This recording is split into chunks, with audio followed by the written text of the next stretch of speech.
great resource. It'll be a great resource for fundraisers in the future, especially because we're talking about all different kinds of events and opportunities. So, yeah, I'm glad that we're able to kind of consolidate all of this into one virtual, almost webinar like event. I'm going to give it about another minute or two and then we can start.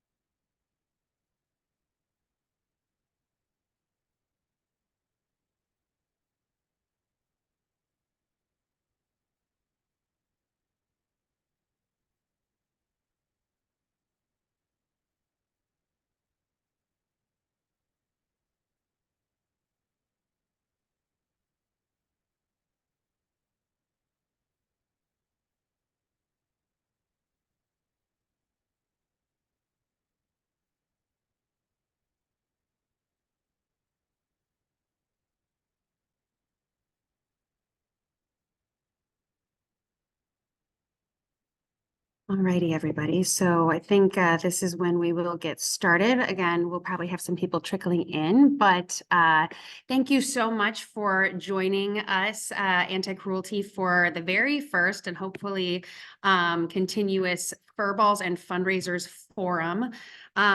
Originally, this would have been an in-person event, but I think with weather and it being just easier to be virtual right now, we're going to consolidate this virtually, but I am very excited, hopefully in the future, to offer more Furball opportunities. But for now, we do have some Furballs on the screens. So thank you all for bringing whatever cute, cuddly animals you had at your disposal. I know some, like Rhett's dog, is probably too big to put on his lap, but I know she's probably near. Miss Truvy. Oh, yes, of course. There she is. They are the reason that we are all here and doing this stuff, whether you're running a marathon. Oh, there's Athena. Look at that sweet girl. She's the one that behaves during these kinds of calls. That's actually Ariel. She's getting picked. She's got her bully stick, so she's okay right now. But she's getting picked up in about 20 minutes. Athena's, I don't know if you can see Athena, but she is behaving over there on the other couch. So, you know. Of course she is. Well, thank you all for taking time out of your night. Hey, Catherine, thank you so much for joining. Thank you all for being here.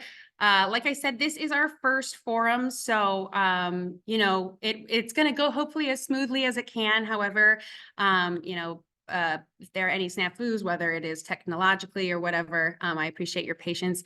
And along with that too, this is a group of folks that, you know, I really trust all of your opinions. So if you have any feedback for me with this and, you know, feel comfortable telling me or emailing me, please let me know. I always want to improve these types of events, especially because they can have such a positive effect on a lot of different people.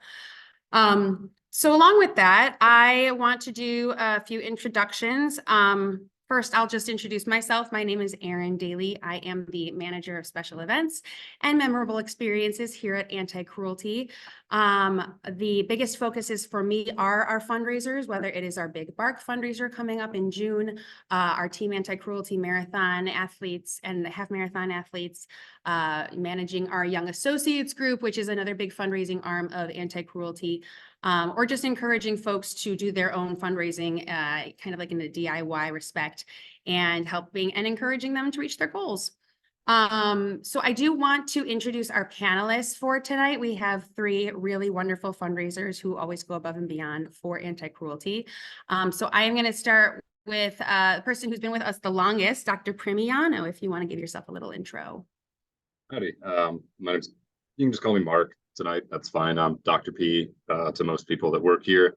This is Buttons. He got neutered earlier today. We both have mustaches, so we get along pretty good. I've been with Anti-Cruelty, got 5.5 years now. It'll be 6 in December. Been a vet just over 8 years now. Love shelter medicine and happy to be part of it. Thank you.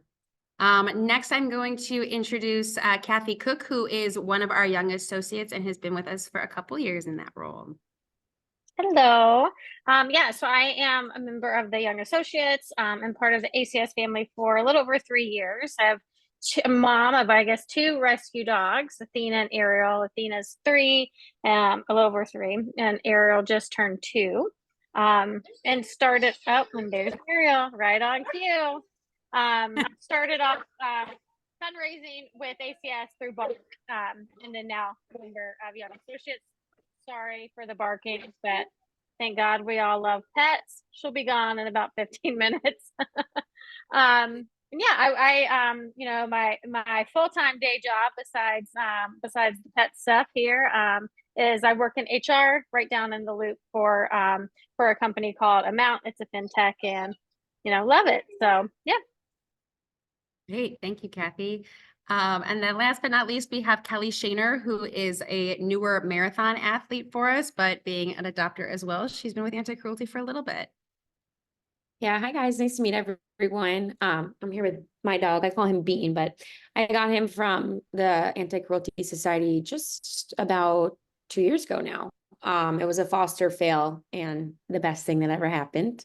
But that's also kind of, you know, where the drive came from to, you know, run with Anti-Cruelty for the marathon, and some personal reasons. But, you know, fundraising experience, I didn't have any coming into this. So it was a new kind of undertaking and it went very well. So hoping to just give some of that insight as we go. I work full-time at Orange Theory in West Loop as a coach, and I'm also just completed my master's in nursing. Awesome. Thank you all so much. And thank you for lending your expertise, your knowledge, everything that you know and have done about fundraising to this forum. I know it'll be really helpful for a lot of people to get different ideas and thoughts for their own campaigns going forward. So with that, I did want to quickly, before we get into the questions, I wanted to give kind of a little overview of peer-to-peer fundraising.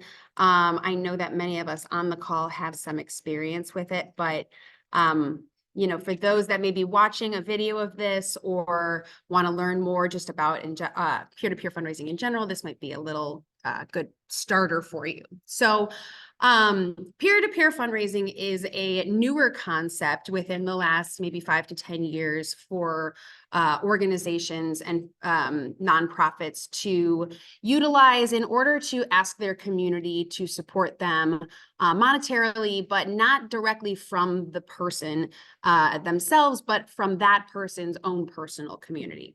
So it almost sounds like a multi-leveling marketing scheme where you have one person who has 5 people, those 5 people have 5 people, but really all you are doing is asking for them to donate to a specific campaign that usually has some kind of goal or action associated with it, and has an extended amount of time to do that fundraising with a deadline. So as opposed to, you know, maybe a one-day event where let's say you have a carnival and everyone brings all of their cash and they're paying for each individual activation, food, prizes, all of that. This peer-to-peer fundraising gives people the opportunity to, like I said, use a longer amount of time, maybe 2 months to do their fundraising, while also not having to put down a specific amount themselves, but to ask for smaller amounts from everyone in their community. You may know some of these from local or regional peer-to-peer fundraisers with larger organizations, such as the American Heart Association. They are actually the most successful peer-to-peer fundraisers in America right now. They are always at the top. I think they raise about $11 million with their Heart Walks every year.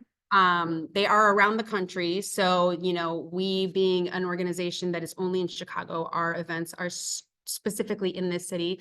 But these larger organizations will have peer-to-peer events all over the country at different times during different seasons. So it's almost a continuous fundraiser for them. You may also be familiar with peer-to-peer fundraising through the Ice Bucket Challenge that occurred in, I think, 2018, 2019.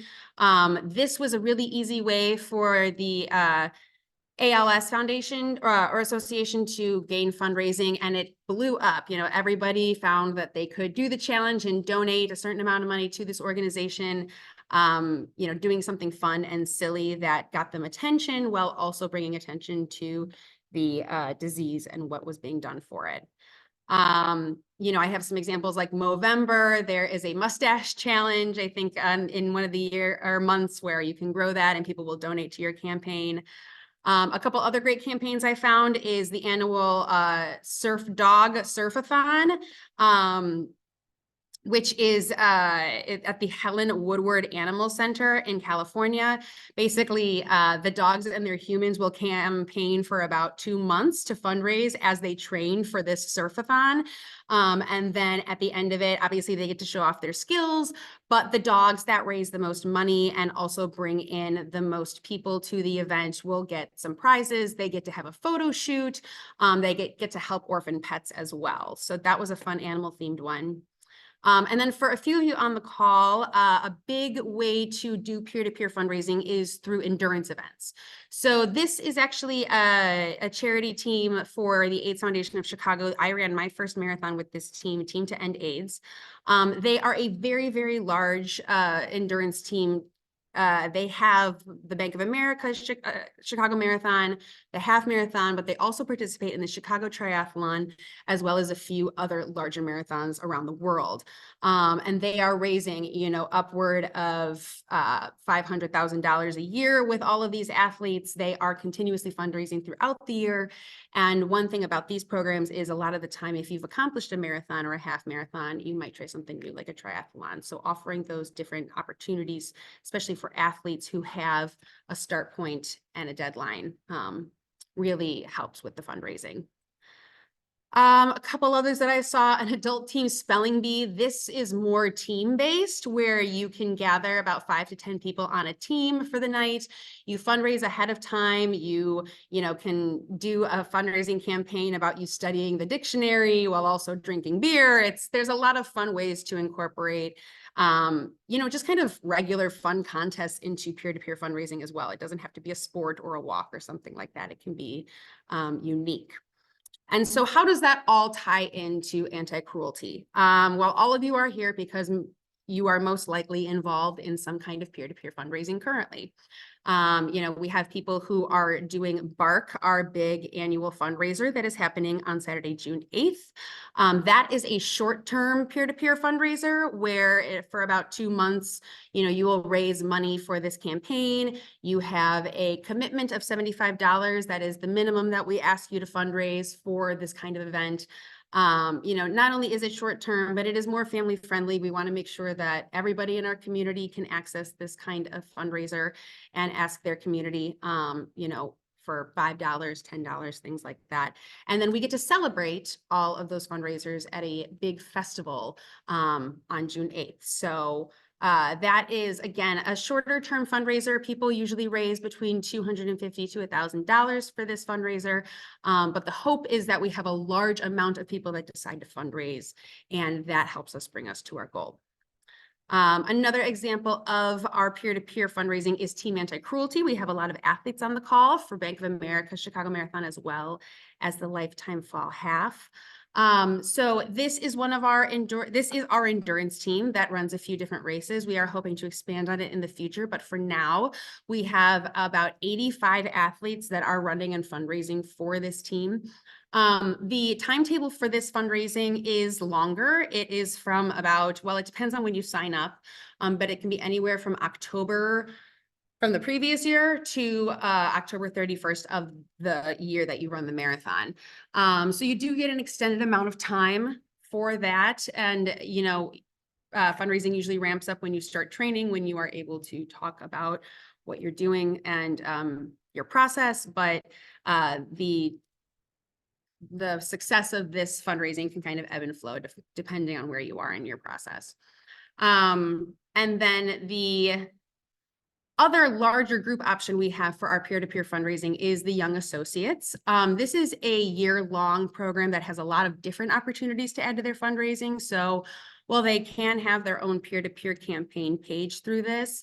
Our young associates also fundraise through BARC, through the marathon, through individual fundraisers, through Pour Your Heart Out. So this is one of the opportunities for peer-to-peer fundraising where the opportunities are kind of limitless. The last option that we do offer, and this one is more of a general option, is just becoming a fundraiser for Anti-Cruelty. When you visit this site, whether you want to have a bowling night, a baby shower, a birthday party, if you just want to have a page for people to donate just because you love us, then you become a do-it-yourself fundraiser or a DIY. We have a lot of folks that have started pages on here for their kids, for a school project. Sometimes they will do a donation drive at their work or at their school, and people will donate monetarily to this as well. So this is a really easy way to just start up a campaign, and you can utilize it for any kind of opportunity you want. So that is just kind of an overview of peer-to-peer fundraising. If you have any specific questions about it, we are going to have a question and answer portion at the end of all of this.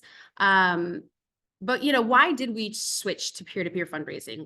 We've been fundraising with Anti-Cruelty, which has been around for 125 years for a very long time, and it's been successful. So why did we make that change? Well, first of all, we decided to move to peer-to-peer fundraising, both with starting the marathon team as well as BARC back in 2016 for a few different reasons. But one of the biggest ones is that if we were to throw a festival one day and anticipate that everyone's going to come and bring all their money, and somehow that festival gets rained out or something happens where the event can't happen, we could lose potentially half, if not all, of our profits or donations for that kind of event. Whereas if we are doing peer-to-peer fundraising, we are already accomplishing our goal, hopefully, even before the event starts, and then can use the day of to celebrate. So not only that, but during the pandemic, obviously when things had to shut down, peer-to-peer fundraising, especially online, became really popular for folks and much easier for people to interact with their community. And with it moving to a digital platform, such as the Fundraise platform that we use, it made it much easier for people to be able to donate directly to someone's campaign instead of writing a check or sending money into the actual organization. Okay. So I hope that that was a good enough overview. I think a lot of you already have a lot of experience with peer-to-peer fundraising, but again, hopefully this will be a helpful guide for folks that are first timers. So with that, I wanted to move on to the panel and start with some questions. So Kathy, Kelly, and Mark, if you wanted to, you can stay muted or you can come off mute, but I did want to, kind of open the floor and have a bit of a conversation about fundraising. So with that, I kind of just wanted to hear more about your experiences in fundraising, whether it is through Anti-Cruelty, if you were doing it for another organization at some point, if you were a fundraiser as a kid, what really got you started with this? I can start. So fundraising for me is new. I have not done any organized fundraising in the past. I, signed up to foster with Anti-Cruelty Society when I moved to Chicago I moved 4 years ago. I signed up a couple months in, just, missing animals and wanting a dog, not fully wanting to commit yet. And, so that's how I started with Anti-Cruelty. And then, I had a couple of cats I think I fostered, and then ended up with Bentley, who immediately I knew I was not going to be able to return him. So that's where I ended up with that. And then unfortunately in July of this past year, my best friend passed away very tragically. So she used to be a very big athlete, and she did a lot of fundraising for an animal shelter in Florida where she lived. So my idea behind, committing to do this was that Anti-Cruelty Society is very important to me. Finding Bentley there, I will always be indebted to you guys for that. And, a way to honor her. So I think that, beginning to fundraise felt easy because it was something it was a reason I felt very passionate for, to honor my cousin Madison and, to be able to help more dogs like Bentley. And just kind of started that way. And it's happened quite naturally, which I feel I'm lucky to experience. I started early as soon as I signed up, just wanted to get a jump start. You know, a lot of people I kind of heard like, let's wait closer to the race. You know, people are going to be like, why are you asking now? It's so far away. And I was just like, I don't know. I'm just going to start asking, you know, share my story, connect. And, you know, people knew my friends, my family, kind of the reason behind it. And I think that helped a lot. I think connecting to a purpose and just having like the courage and compassion when you're interacting with people, asking for donations was a good way to kind of get into it. Thank you so much for sharing, Kelly. And I'm so sorry to hear about your friend and or your cousin and, you know, the connection there. Well, it did create a passion and a drive for you. You know, it is something difficult to have to kind of revisit, but it sounds like your friend was really passionate about animal care, as are you. And so being able to channel that into fundraising and something really good is really beautiful. So thank you for sharing. Thank you. I can go next.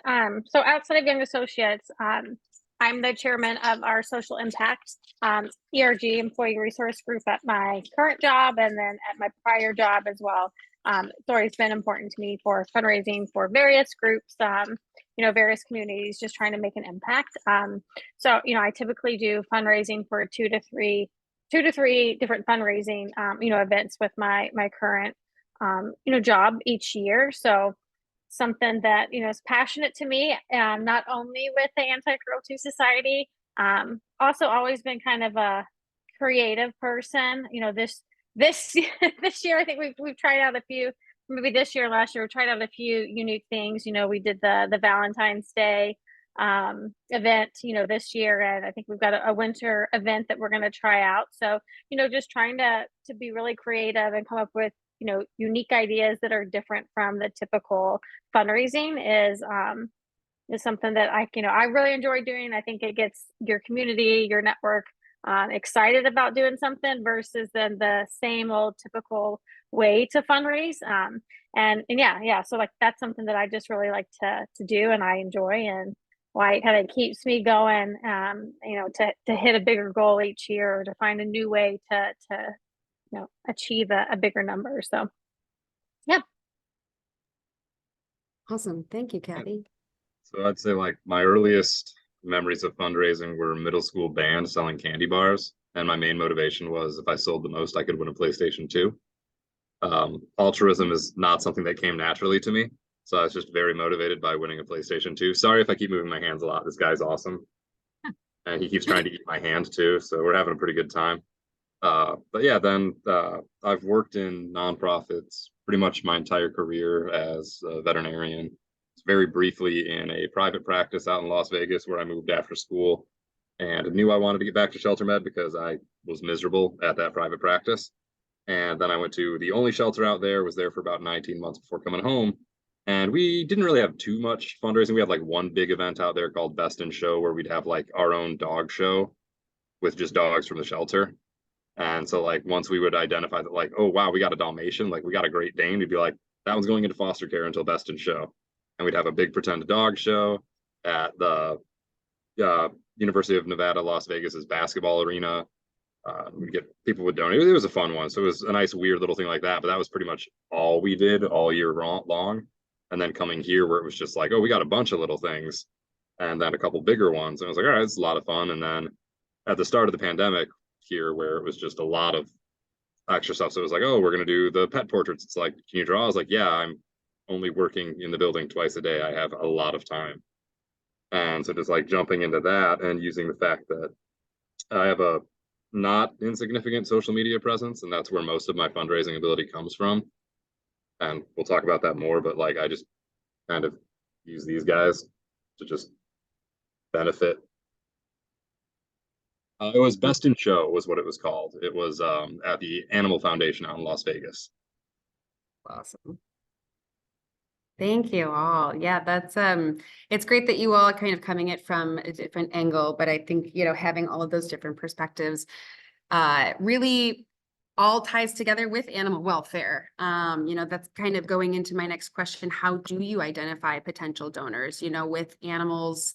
Hopefully most people like them in some way, whether it's a dog, a cat, a bunny, a bird. You know, majority of people will say yes if you ask them, but how do you kind of ask them to go that extra mile, especially if it's maybe for a shelter that they haven't interacted with before or don't have an animal from? You know, how do you yeah, how do you identify those potential donors? And, you know, if you wanted to share any kind of like either successful fundraising idea or campaign that might have helped bring those people into the fold. I think that, you know, my approach initially to identifying who I was going to, you know, ask to fundraise, and just reach out to, I started with my close circle, right? And, you know, I feel like the easiest way to get confidence with asking people is go to friends, go to family, go to people in, you know, realms that have similar interests to you. So for me, you know, with animals, I have friends who I know love animals. So that was an easy ask. People who are athletic, I coach at Orange Theory, you know, I have this big network to tap into of athletes, and just like that aspect, maybe they weren't the most lover of animals, but they can appreciate the challenge of an endurance event, you know? And so I think it starts with, you know, digging a little deeper, being genuine, being authentic with the ask. And just being personal. Like, you don't want to send out a mass email that's copy paste, copy cut. People know I don't think they'd appreciate it as much. I think that, you know, you can do that, but add something to it. Ask something personal, a connection, you know, make it feel like it's important to them, like they're going to benefit from it as well. I think it builds relationships. It gives you a sense of common ground. You know, it allows you to share the sense of like wanting to do more. I feel like, you know, in past when I've donated to events, whether it's $5, whether it's 50, you know, it makes you feel good to do good. I hope everyone feels that way. I've always kind of felt that way. But just, you know, being genuine, bringing it into conversation, like bring it up. Don't be afraid to share, right? And $1 is better than $0. So I've kind of thrown that out there a lot of times. You know, it's going to add up over a couple of months. So that was a great way to approach it. And then, you know, with Orange Theory, I held a fundraising class. So I'm not sure if anyone's taken Orange Theory classes, but it's all heart rate based tracking. So you get a summary of, you know, your heart rate, and they use points to track. So 12 to 20 by the end of class. So I did a class where it was donate your splat points. So whether you got 12, whether you got 20, whether you got 40, it was the encouragement of doing that. Which was a great event. And, you know, leaving a QR code up in the lobby, putting cute pictures of dogs on it and making it personal, and, you know, leaving the room where you're there, you can be part of something. If you don't have $100 to donate, you have 5. Maybe you switch out your DoorDash, propose it as a swap, right? Like make it funny, make it personal. Like don't order your $10 Starbucks this week. Donate the $10 Starbucks, you know, so. So great. Thank you so much, Callie. How about you, Kathy or Mark? Or do you identify potential donors in a specific way? I mean, you know, you both like have places of work, but Mark, you're at the shelter. You know, it's hard to get our coworkers to donate to our campaigns when they're donating to their own organization. So how do you find donors outside of your normal circles? So I just kind of use a fire hose or shotgun approach where I just blast and blast and blast. And I will literally just, my favorite one I did, okay, I'll put you down. My favorite one I did so far this year was I'll just put pictures of animals up from the shelter that I've been working on my Twitter page. And basically just go, hey, if I meet my goal by this time, there will be more pictures or more video, or you guys can name it. My favorite one I did this year was, I think it was Quetzali, the one puppy, where I took a picture. I was like, if we raise up to $3,500 today, this dog gets 2 hot dogs, and there will be video of it. And the money was raised in like 15 minutes because people just really wanted me to give that dog hot dogs. And so then I went into a room and just like tossed her 2 hot dogs. She was just like a vacuum, just hoovering them down. So I refer to my approach as emotional terrorism, in that I don't have any negative consequences for if we don't meet the goal. It's just like, oh, I guess I'm just not going to post this picture, and I'm still going to post it. But it's mostly just like, give me money and I will give you really good animal content. And it is unsurprisingly effective. That's awesome. Well, and I think you're hitting the nail on one of the best perks of raising money for an animal shelter is the content that you can share, you know, whether it is from Anti-Cruelty's Instagram or our TikTok or, you know, Young Associates or even like adopters who have recently adopted and getting to share their story. Like you can truly copy paste here and share all of the good things that are going on and accompanied by a cute animal photo, which I think the algorithm of most social medias will probably put that at the top of people's pages anyway. So yeah, I haven't tried the shotgun approach, but it does sound effective in a way of just at least reminding people constantly to donate.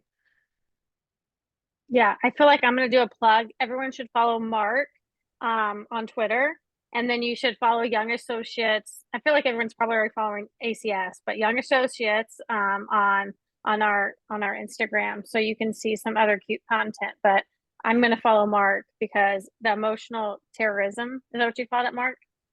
Yeah, that is hilarious, and I want to see those videos ASAP. So I might have to steal those ideas myself. But I think, you know, piggybacking on what they both said, really, right? Like people with the same interests, passions, hobbies, of course, right? So it may not be pets. I mean, I think we talked about some things maybe later about some tools and whatnot, but I think, you know, for me, like my mom, for example, she's allergic to dogs, has to take a Benadryl when she's around my pups, you know, but she shares every post, you know, that I have. So we go back to like P2P fundraising, you know, like just knowing that you've got a community that, you know, whether it's your friends, your, you know, family or your work colleagues, like sharing the why this is important to you, you know, whether it's the endurance training like Kelly was talking about, or it's the pets because I'm a rescue dog mom, you know, whatever it may be, you know, it encourages your network to, you know, share that out for you. So,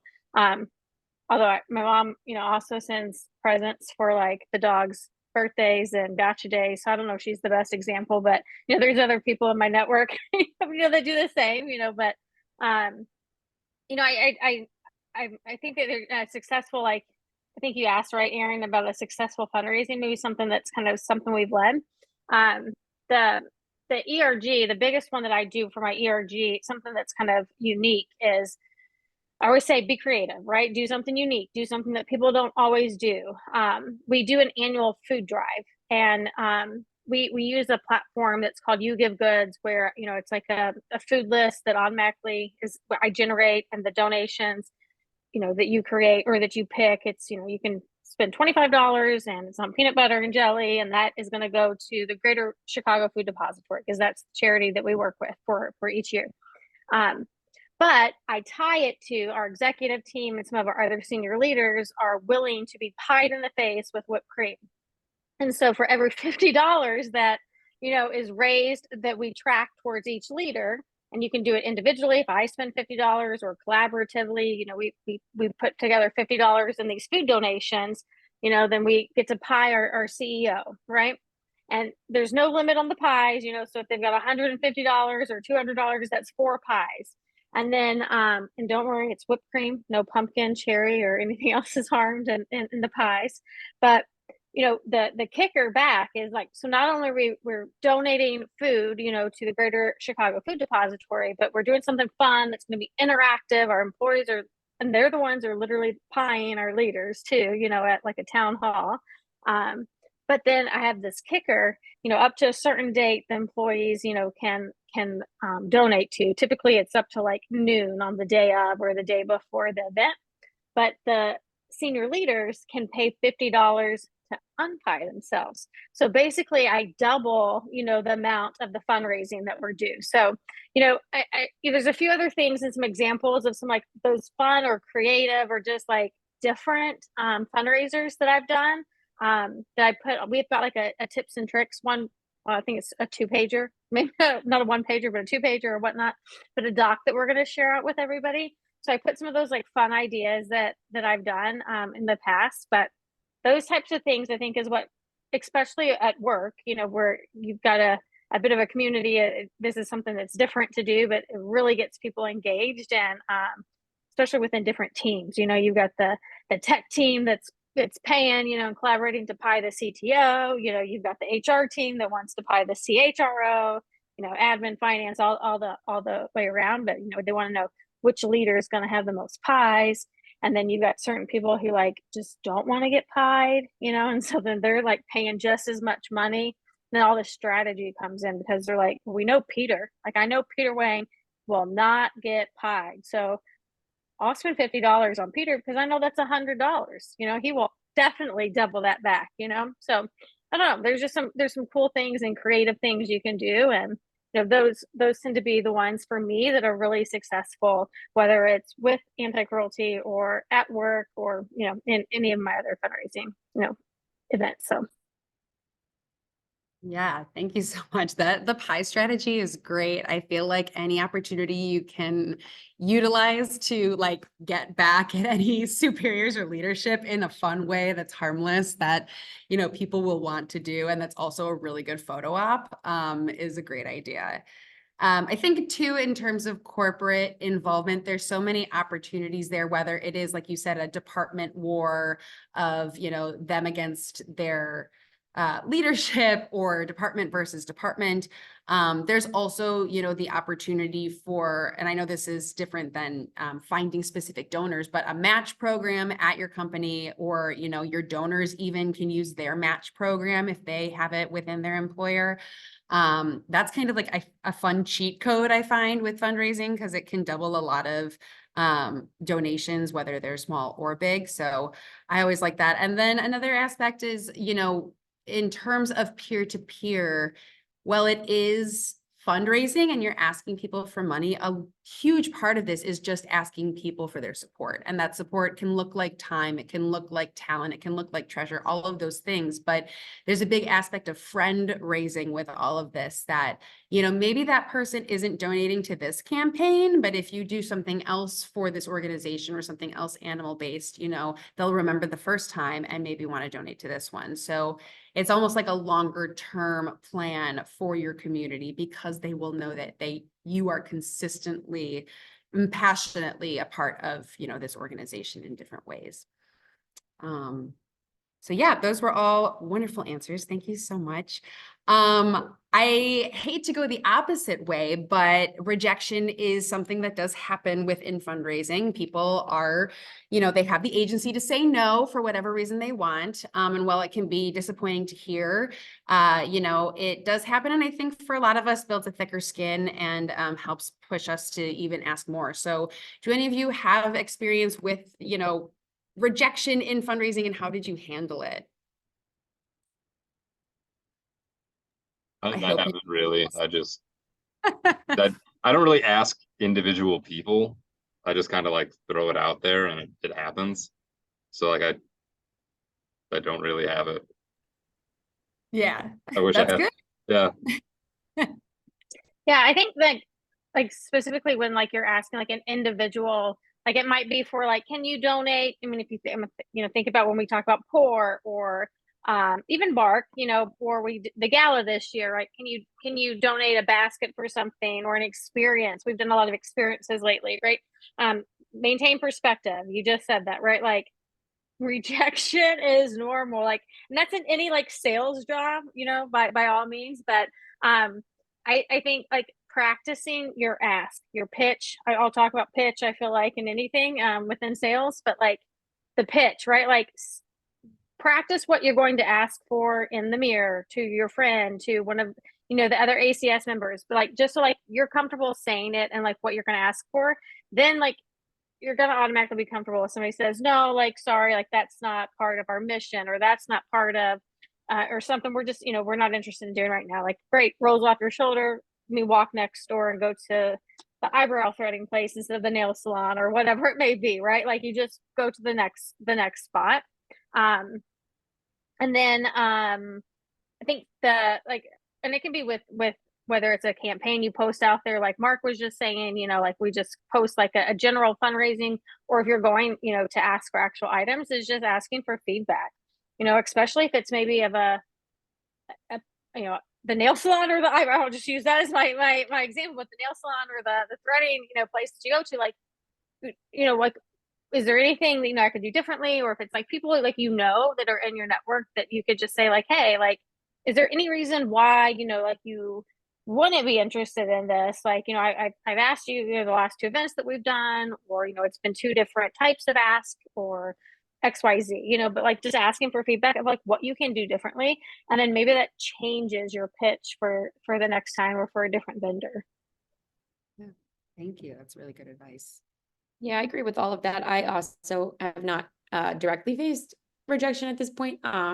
But yeah, I think the best advice is don't take it personally. You know, people, the way the world is right now financially, it's everyone's in a tight spot. So it's not you. It's not that they don't care about what you're doing, your cause. I'm gonna assume that. You know, some people are just more able to fundraise, donate than others, and that's okay. And there's billions and billions of people in the world, and you just gotta like keep chugging, find the next person and continue on with, you know, your plan, your positivity, and hopefully the right people will kind of come to that. Yeah.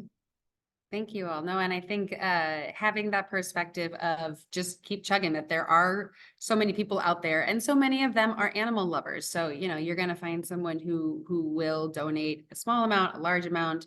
The other thing I want to say to all of that too is not that you have to be overly persistent, but unless they're saying no, there is the possibility of support. And I mean that in the sense that, like, if someone can't donate now, or you ask them and they say sure, and you don't see the donation come in, I wouldn't necessarily take it as a rejection. People need reminding all the time. I know I am someone who says, yes, absolutely, you know, text me or send me the link, or I will look it up, and then I don't end up doing it. I have every intention of donating, and if I were reminded, I would absolutely go on that site. But, you know, like Kelly said, there's a lot going on right now. People's money is tight. It's going everywhere. So while they may not be able to donate in the moment when you ask them, if you follow up in a week or 2 weeks time, a majority of the time they will donate because they do have the intention of doing it. They just weren't able to at the time. And I'm glad that, oh, sorry, go ahead. Sorry to cut you off. I was just going off what you said. I think it's important to hold people to their words, you know, like people love in the moment, and it's almost, it's a little like angly, I guess. I don't know the word I'm looking for, but if you're in a group with 4 or 5 people, right, and everyone's like, oh, that's great, like I would love to donate, hold them accountable to their words, you know, like they walk away, send them the link, send them the email, text them until they do it, because you know, there's like almost like a, not to guilt trip them, but like they said they were going to do it, follow up, and don't feel bad about it. You know, like I think there's something to be said for that, for repetition. Going off what Dr. Primiano said earlier, you know, posting on social media. There was National Rescue Dog Day yesterday. I posted a picture of Bentley, put the link. Like anytime there's an opportunity, post. And, you know, I've done it. And every single time I added the link, someone donates $10, $15. So it's just, I think accumulation over time, and persistence is really important. Thank you.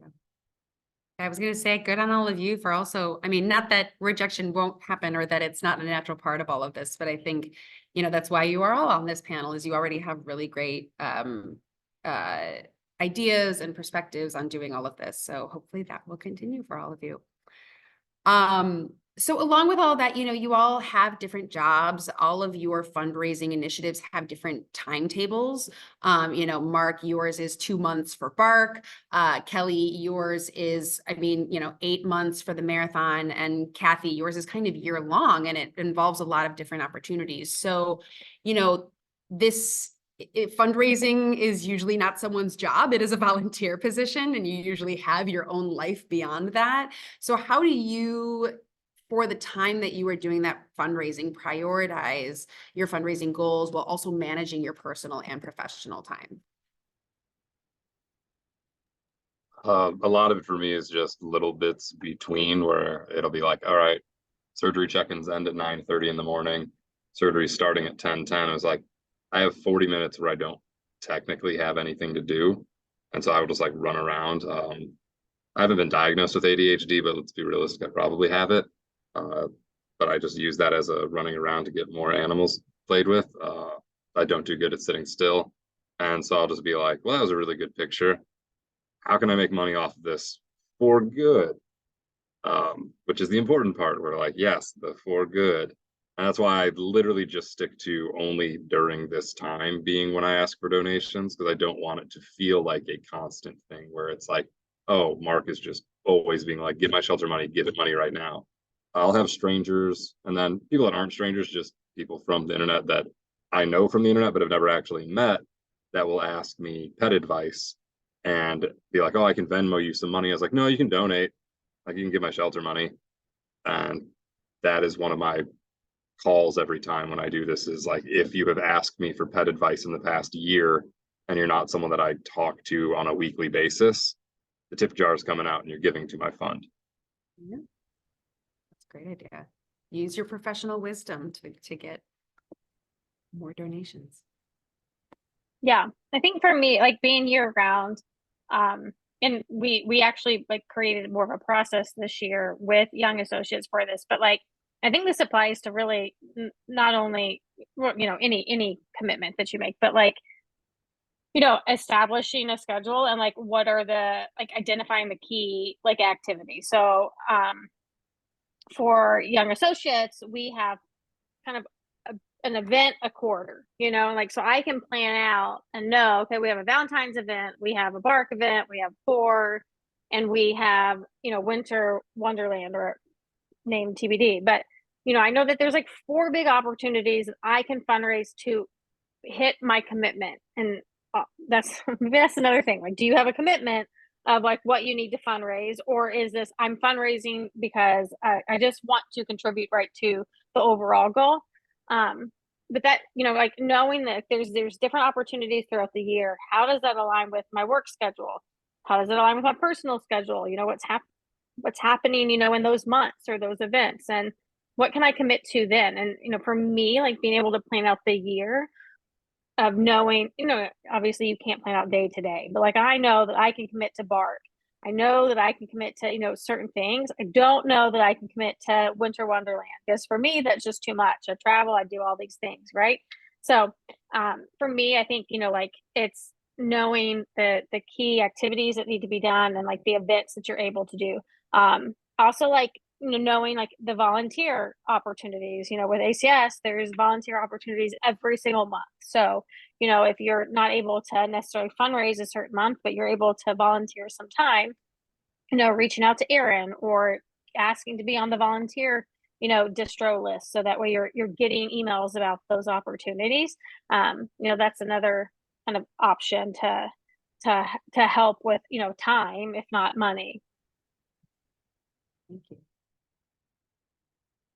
Echoing all the same. I feel like, my situation's a little bit unique just because of, what I do for work, and it's intertwined. I don't feel like it's a separate time or a separate thing on my to-do list. It's just something that's always kind of on my mind. And, and now that it's out there and, my network kind of knows what I'm doing and I keep posting and talking about it, it just comes up naturally in conversation. And then it reminds me, oh, I got to do this, I got to do that, or whatever. So I do feel like there is a part that if you can make it just something that means so much to you, or you just care a lot about, that it's just second nature in a sense, it becomes less of a task and more of something that's like enjoyable to do and just easier in a sense. Yeah. Thank you. Yeah, I think, like you all said, working it into your daily life when you can. If you do need to schedule certain things, I know for me, definitely being ADHD, I've got to set alarms for myself and reminders all the time, but like it does help keep me on task and accountable. And it reminds me that I am doing the asking and doing the work of trying to get the donations, because it's not just going to happen on its own. You're not going to post once and someone is going to magically remember in 3 months and send you a large donation. Like it takes a bit of effort and work from us as fundraisers.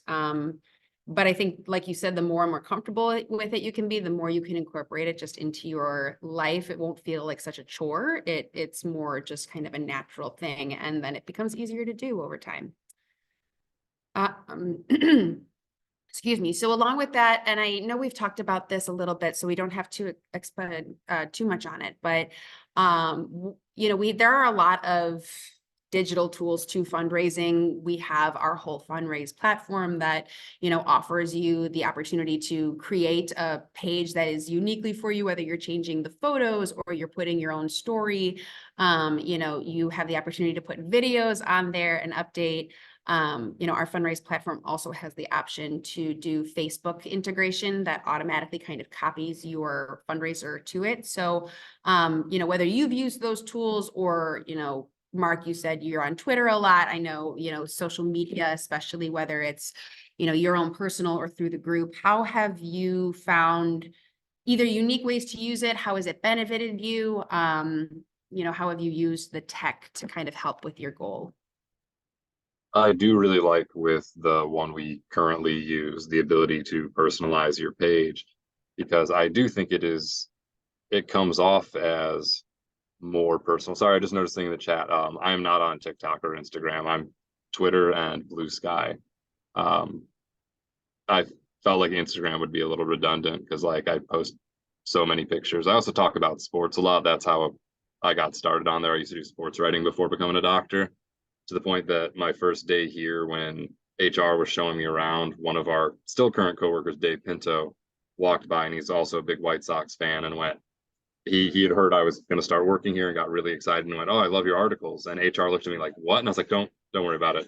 It's not important to this." But I think it's really nice when you go to people's pages on our individual fundraising things, and like they've done things to make it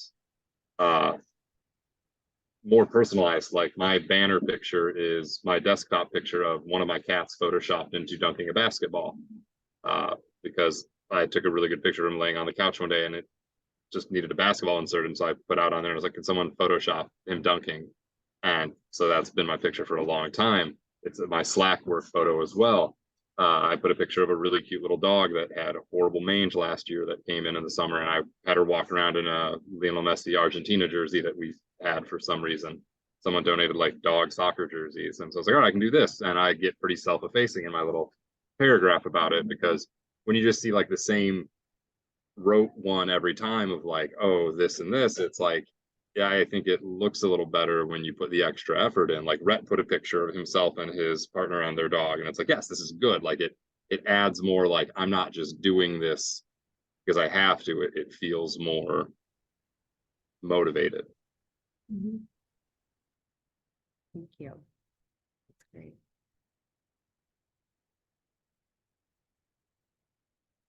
Anyone else with your tools or digital? Do you do any texting of your link? Do you do any QR codes or anything specific when you're promoting your page?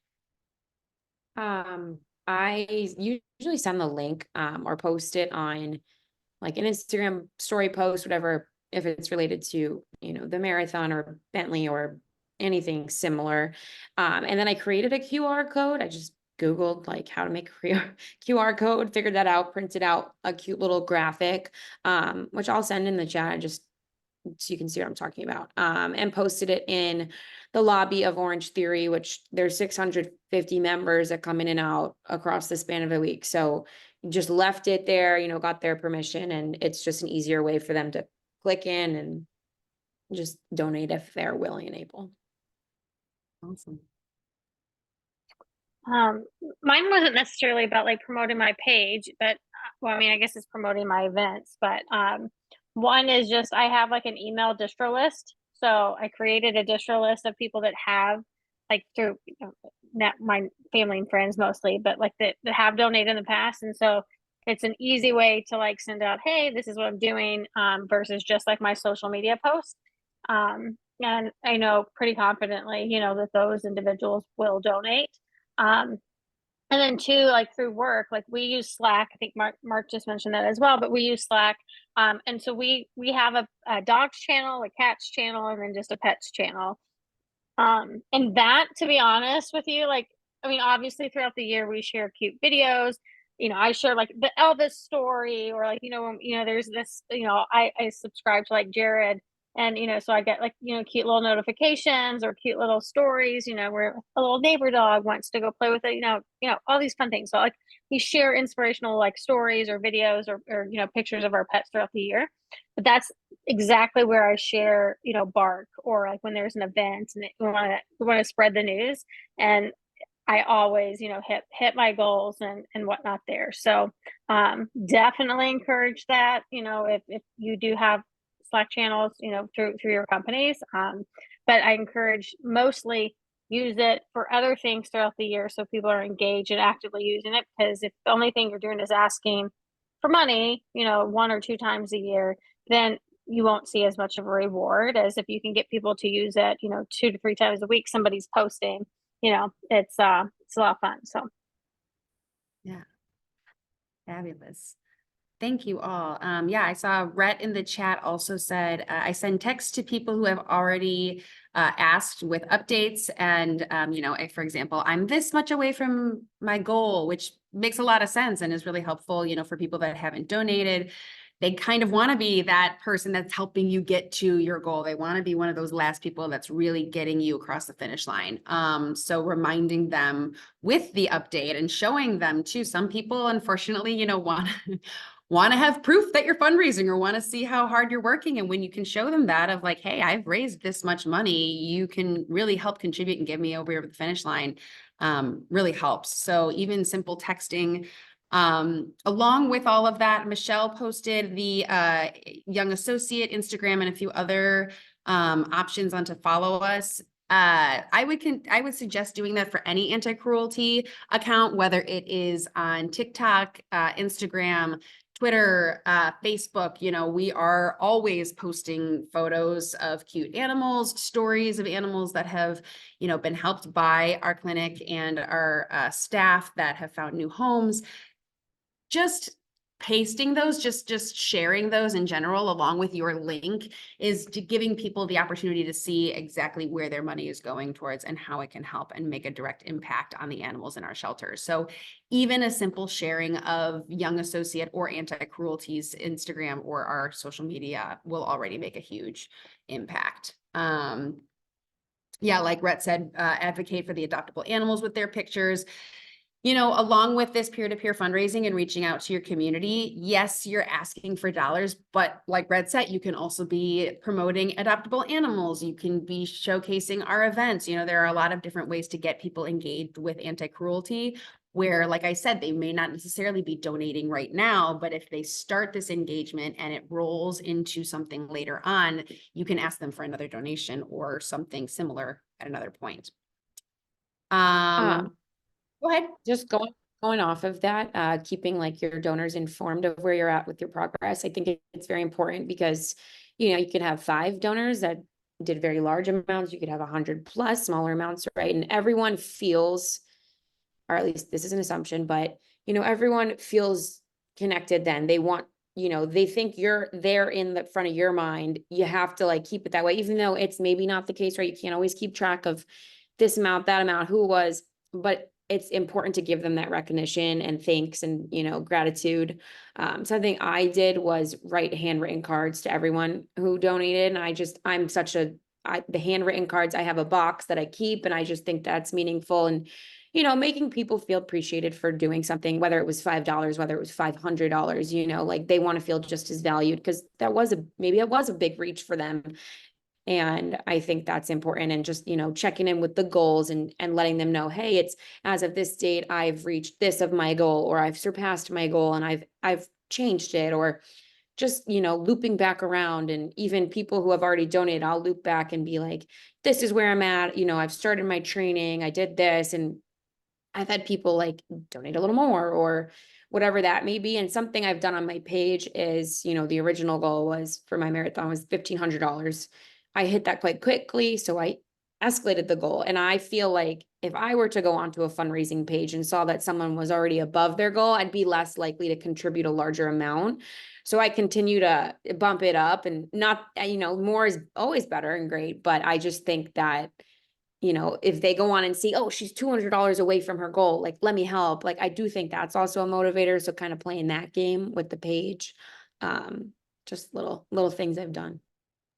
I also like doing that a lot too, where like once I reach it, I'll wait a day or two before bumping it again. But it's very much a like exactly like Kelly said. If you see it's like, oh well, they're already there, I'll go to somebody else that help them get to theirs. So it's like I'm just gonna gradually keep inching mine up. Like I think I set my starting one at 2,500 this year, and then would go up 500 every time I hit it. And I was like, yeah, let's just keep this going for a while. And yeah, if I recognize the name of a person who has donated to me, I will either text them if I have their phone number or try to reach out any way I can if they put a name that I can recognize as like, all right, I know this came from posting a picture of the animals, but like, I don't know who this is. So I'll do some like broad thank yous. But if it is someone that I do know, I will make sure to at least reach out to them because yeah, you donated money to this. Like I'm going to try to at least acknowledge that and give thanks. Yeah. Those are great. Thanks. And I think, yeah, what you were all saying with the thank you is so important. You know, I think when we reach our goal, sometimes we forget the folks that did donate, regardless of the amount, maybe $5, maybe $10, but it is sometimes more for people than they might be used to. And it's so helpful to acknowledge.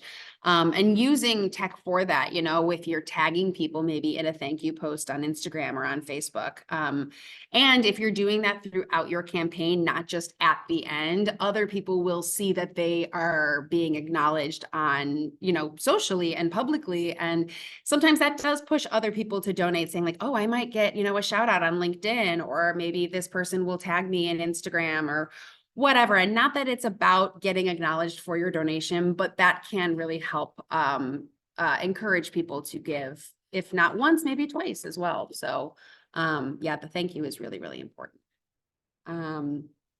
So we are actually going to be wrapping up with questions. I wanted to give you all one last one, and I think this will be probably the most fun one, especially, you know, working with animals or fundraising for animals. What do you enjoy most about fundraising, and what do you enjoy most about fundraising for anti-cruelty? I think it's just been really rewarding. You know, I'm a nurse and, you know, I work as a fitness coach. My passion in life, so to speak, is helping people, and helping animals is just a bonus. You know, I think maybe all of us prefer animals to people sometimes, but this guy also has made it, you know, really just a great rewarding experience, like being able to help him. When I got him, he was very underweight, malnourished, the whole 9 yards. So to be able to get him into a good place and like just have this little guy in my life, I want to help all the animals find that kind of love, and, you know, encourage people to rescue and adopt rather than, you know, go another route. But that's also just made it really rewarding. Thank you. I just think it's really funny when I get a lot of people giving me money because I posted a video of a dog feeding it hot dogs. Like it's just very rewarding to me that like I get to do, I mean, it's dumb stuff I was going to do anyway, and that it somehow turns into actual money to help my job out. That just feels really weird, and in a good way, that it's like, this is just stupid stuff I was going to do no matter what. And realistically, like the pictures of animals, like, yeah, I'm going to post them. Like, it's not going to stop. Like, but people just encourage it. They're like, yeah, here's more money, more. I'm like, okay, like, this is great. I love it. Yeah, I mean, same thing, right? So the impact, you know, knowing that like the funds that we're raising are directly contributing to like a positive change, and you know, whether it's just helping individuals, whether it's helping pets, you know, that, but it's impacting the community. And you know, I think obviously, you know, my pups are from ACS, you know, so that's why I support you all. And you know, I think also just I enjoy meeting this team, right? Like the people that also want to support, you know, the ACS, or, you know, in fundraising in general. But you know, like that's another piece that's really enjoyable to me, is, you know, making new friends, you know, and new acquaintances or whatnot, but that have that same kind of passion or impact, you know, that I do. Yeah, that's awesome. Thank you all so much. I do want to open up the floor to the audience if they had any questions, either specifically for a fundraiser or for the group at large. But did anyone have any questions we didn't take care of in the chat they wanted to bring to the floor?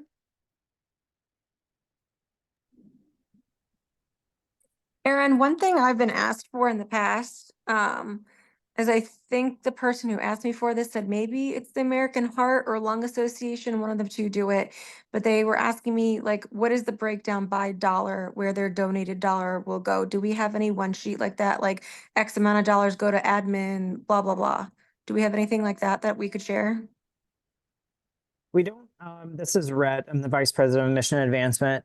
We don't have anything in writing like that, but I can tell you that we are, I believe we're 86 cents on the dollar that go back to mission. I think that's the last I heard, which is pretty significant. So you can also reference folks to Charity Navigator, which is sort of the be all when it comes to rating charities, as well as Better Business Bureau, but Charity Navigator is sort of the place to send folks, potential donors, if they really want to look at our financials and 9 IDs. Fantastic. Along with that too, and I'm not sure if this is exactly or also what you're looking for, Michelle, but for people that, especially us as fundraisers, if we're wanting to show our donors exactly where their money is going, I wanted to share really quickly the simple math big difference graphics. These are the ones that are specifically made for BARC, but we have the same or similar ones for Team Anti-Cruelty on that website, as well as Young Associates. And these can all be found in the fundraiser toolkits on those menus. But if you look at these, it's a great breakdown of different costs associated with the animal care at Anti-Cruelty, broken down by cost and what it can, what each person's donation, whether it is $10, whether it is $40, $200, $4,000, each dollar makes a difference. So, you could tell people, hey, $10 will cover emergency care for a pet for one day in the shelter, whereas $90 could be, one cat or dog enrichment kit. Yeah. We could do $250 for pet depository or for a subsidy for a pet friendly housing. Like there's so many different options on here that you can show them kind of the major impact that even the smallest donation can make. Yeah, very familiar with those. Posted one today on AYA. Well, I love know you those. do. I just wanted to make sure everybody's aware. Yeah, those are tool. great. But yeah, they were asking, they just pulled out the one sheeter and I don't remember if it was Heart or Lung Association. And they were like, look, they show me exactly where it goes. So very helpful to know Charity Navigators out there.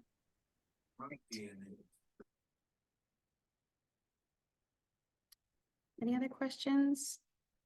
You all covered so much material. I am like just over the moon with how many wonderful tips and tricks and ideas y'all threw out there, beyond what I even thought we would talk about. So this is really wonderful. I did, before we end, because it's 7:12, but I feel like we covered so much.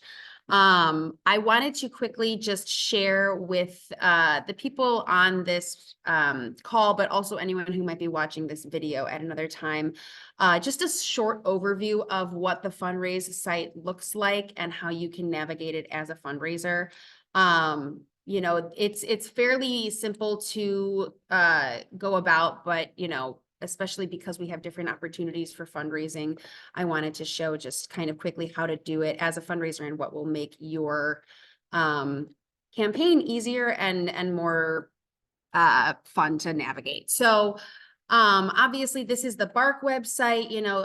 Most of you have joined. If you haven't, you can do that by joining as a fundraiser. You would be taken to a waiver page, which all of our events have, or most of them do. I know Team Anti-Cruelty should as well. Read that, and then you would want to join as a fundraiser, and you could join a team, you could create your own team or fundraise individually. Majority of you have already signed up for your fundraisers, so to get into that, you would go to login on the top right. You would enter in the email address and password that you used when you signed up, and then you would be logged into your page. This is my BARC page. Still working on the fundraising, but You can change any aspect of your page on here, including the title. If you want to join a team, you can do that. You can share your page by clicking here, and it'll give you options to share it on Facebook, Twitter, or email, or a link that you can copy. This web page would be the link you give people to donate directly to your page. If you give them the event page and they just donate to the event, it will not go directly to your page. So make sure that they are getting directed to your fundraising page. You can change any of the copy in this on your personal page, as well as add any images or video. So you can choose what type, and then you can upload that from the device you're at. A couple of different other options for people to donate on your page. If you wanted to look and connect it to Facebook or do that integration, you would go to the settings button. Here is kind of just the menu for you. You can change any information on your profile. You can look at your commitment and see what card you have attached to it. You can also go to your page and edit any of the information here, as well as the URL path. This is pretty permanent here, but if you wanted to change it to, you know, Aaron loves dogs or whatever you would want it to be, you can change it there. Just make sure that you adjust the link and update the link that you sent to people before that. If you're on a team, you can view that here. If you are the captain of your team or team admin, you can make adjustments to your team page from this panel. You can view any of your donations, as well as the names of people who donated. It doesn't include their contact information. I would hope that you would have majority of your donors' contact information if you are saying thank you to them or sending any of that, but just know that you will not find that information on here. And then for connections, if you wanted to create a Facebook fundraiser, it would look like the button you just saw there. Mine is already connected, so I can view that on here, but this is a super easy way to be able to get that social media presence started. This website is very, very similar to both the Team Anti-Cruelty website as well as the Young Associates. So I'm just going to kind of navigate it as I would with those instead of doing them all individually. For this event, we do have the fundraiser toolkit, which I was showing you earlier. It hosts updated videos from Anti-Cruelty that showcase the shelter in general and the work that we do. But it also includes, you know, if you need to set up your fundraise page, as well as a few different tips and tricks. I love this page because it is really for people who are just starting out fundraising. You know, it tells you how to set up your fundraiser, talk about your network, and talk to your network, keeping up the momentum. Honestly, all of these ideas were already said today, which I love. So this is a great accumulation of kind of everything that the panelists gave us. Going back to this again, it gives instructions on how to do that integration with Meta, which will include Instagram. We have those simple math big difference graphics, which you can literally just copy and paste on your social media. We have email templates. Again, you can copy and paste and just change the specific information, but a lot of this verbiage is specific to the event that you'll be fundraising for, so you can utilize that or change it however you'd like. We have a couple different templates on there, as well as images for some of these events. For the Bark page, we do have social media posts if you wanted to copy and paste those as well. But, you know, like our panelists said, especially Kelly, you know, really personalizing it, doing direct messages to people and bringing in your personal relationship with them is really helpful, just to acknowledge, you know, that you are reaching out to them directly and asking for their support and not just copying and pasting to everybody. With that too, you all, as fundraisers, majority of you are eligible for rewards. So certainly don't forget that. We love to thank you for what you've done and the efforts you've put in for fundraising. So Bark, you know, we have a lot of different great prizes. Team Anti-Cruelty, you can achieve prizes throughout the fundraising process. And then the greatest prize of all, of course, is helping out the animals at the same time. So with all of that, that's kind of just my demonstration of the Fundraise site. We do plan on using Fundraise for fundraisers with Anti-Cruelty going forward, but obviously if we do have any other platforms or tools that come up, we will certainly share them with all of you as best we can.